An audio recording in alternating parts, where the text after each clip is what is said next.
नमस्कार बंधु, मैं विनोद पांडे शाश्वत सनातन संस्कृत में आप सभी का बहुत बहुत स्वागत करता हूँ। आज की पुस्तक जिसको लेकर मैं प्रस्तुत हूँ मूल रामायण। वो छोटी सी पुस्तिका है और ये वाल्मीकि रामायण अंतर्गत ही ये मूल रामायण आता है। देख पा रहे होंगे जैसे छोटी सी पुस्तिका है। तो इस मूल रामायण का क्या महत्व है और इस मूल रामायण में क्या है, तो चलिए इस पुस्तक के बारे में और मूल रामायण के बारे में एक जानकारी ले लेते हैं।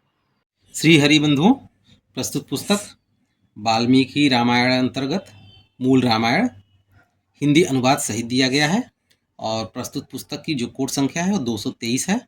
गीता प्रेस गोरखपुर से प्रकाशित पुस्तक है। छोटी सी पुस्तिका है। पुस्तक के अंत में श्री हनुमान जी का एक चित्र, गीता प्रेस गोरखपुर का पता दिया गया है और साथ में ही कोट संख्या दी गई है।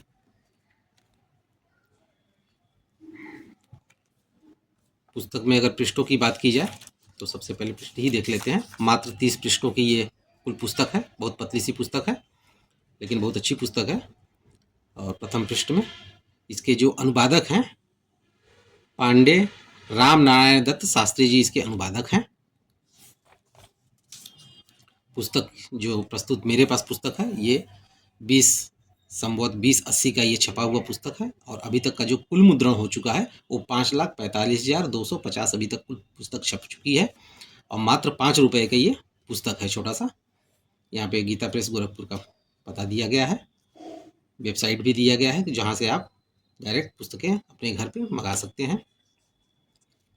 तो पुस्तक में आइए निवेदन में देख लेते हैं। तो पुस्तक के प्रारूप के बारे में यहाँ से एक अच्छी खासी जानकारी हमको प्राप्त हो जाएगी।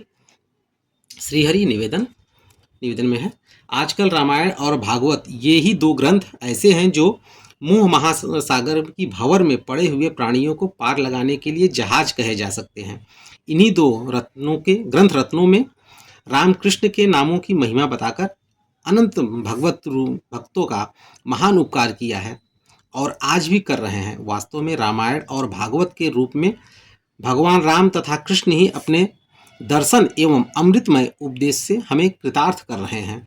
इन दोनों ग्रंथों को हमारे लिए सुलभ करने का अधिक श्रेय प्रेमावतार देवर्षि नारद जी को है।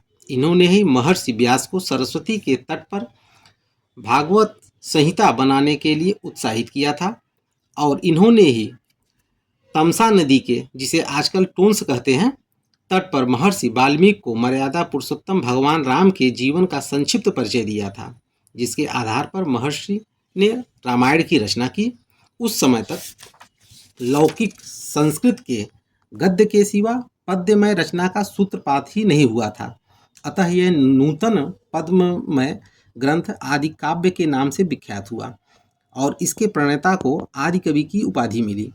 इस आदि काव्य का प्रथम सर्ग ही मूल रामायण के नाम से प्रसिद्ध है। इसमें नारद जी के वचनों का ही संकलन है। यही संपूर्ण रामायण का बीच सर्ग है। देवर्षि नारद और महर्षि वाल्मीकि का यह संवाद उस समय हुआ था जबकि भगवान राम वन से लौटकर अवध के राज सिंहासन पर आसीन हो चुके थे। इसका समर्थन मूल रामायण के ही 79 से 91 तक के श्लोकों को देखने से होता है। यहाँ पे उदाहरण के लिए एक श्लोक दिया गया है। फिर आगे हम चलते हैं। श्री रामचंद्र जी ने सीता को पाने के लिए अनंतर पुनः अपना राज्य प्राप्त कर लिया है। अब कोई उनके अपने पुत्र की मृत्यु नहीं देखेंगे। मतलब इसका यहाँ पे भावार्थ दिया गया है। यहाँ भूत और भविष्यकालिक क्रियाओं का प्रयोग होने से उक्त कथन की पुष्टि होती है। इसके अतिरिक्त भगवान राम ने अपने पुत्र लव और कुश के मुख से स्वयं भी रामायण गान सुना था। अतः उनके समकालिक होने के कारण वाल्मीकि रामायण को अन्य रामायणों की अपेक्षा अधिक आदरणीय और प्रामाणिक माना गया है। अनेकों प्रेमी भक्त इसके बीज सर्ग मूल रामायण का नित्य पाठ किया करते हैं, परंतु अर्थानुसंधान पूर्वक पाठ अधिक उपयोगी होता है। इस विचार से संस्कृत न जानने वाले लोगों की सुविधा के लिए मैंने इसका अनुवाद प्रस्तुत किया है।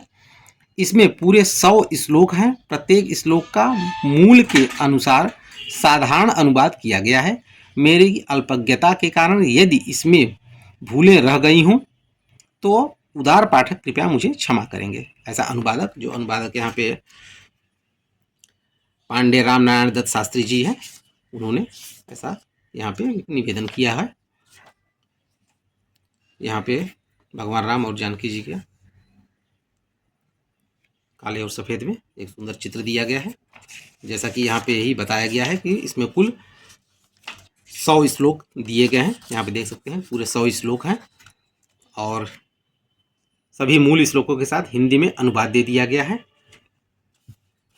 तो यहाँ से निवेदन से ही पुस्तक के बारे में पूरी जानकारी हो जा रही है कि देवर्षि नारद और महर्षि वाल्मीकि का यह संवाद उस समय हुआ था कि जब भगवान राम वन से लौटकर अयोध्या आ रहे थे या राज सिंहासन पर आसीन हो चुके थे। तो सुंदर पुस्तक है। जो पूरी वाल्मीकि रामायण नहीं पढ़ सकते ये इस रामायण को भी पढ़ के, मूल रामायण को पढ़ के वाल्मीकि रामायण का ही उनको लाभ होगा। और मूल श्लोक पढ़ने के साथ साथ हिंदी अनुवाद एक बार पढ़ लेने से मूल श्लोक की भावना क्या है वो समझ में आ जाती है और भक्ति की गहराई में आप अच्छे से उतर सकते हैं। तो बहुत सुंदर पुस्तक है। और पृष्ठ के अंत में, यहाँ मैंने पढ़ा है पुस्तक को, तो पृष्ठ के अंत में यहाँ पे ये जो मूल रामायण दिया गया है इसका महत्व क्या है उसके बारे में 3 श्लोकों में बताया गया है। तो आइए मैं हिंदी में उसको पढ़ के आपको सुना देता हूँ। वेदों के समान पवित्र, पापनाशक और पुण्यमय इस रामचरित को जो पढ़ेगा वह सब पापों से मुक्त हो जाएगा।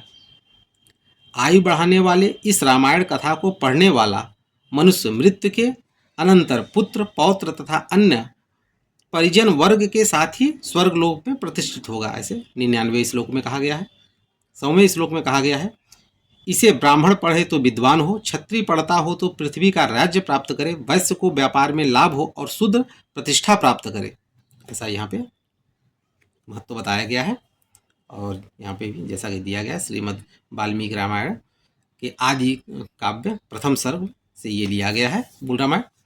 और अंतिम पृष्ठों में नित्य पाठ, साधन, भजन एवं कर्मकांड हेतु जो पुस्तकें गीता प्रेस गोरखपुर से छपती हैं उनके कोड के साथ साथ पुस्तक का नाम दिया गया है। इधर भी कोड और पुस्तकों का नाम दिया गया है। तो छोटी सी पुस्तक है, बहुत महत्वपूर्ण पुस्तक है, नित्य प्रति पाठ करने लायक पुस्तक है। जो भगवान राम, हनुमान जी में अनन्य आस्था, माता जानकी में अनन्य आस्था रखते हों उनके लिए तो बहुत ही लाभकारी पुस्तक है। छोटी 100 श्लोकों की पुस्तक है। आराम से, बहुत आराम से जल्दी में पाठ हो जाएगा। तो इसी के साथ आपसे विदा चाहेंगे और आप अपनी इसी तरह अपना सहयोग बनाए रखें। आप सभी का बहुत बहुत धन्यवाद।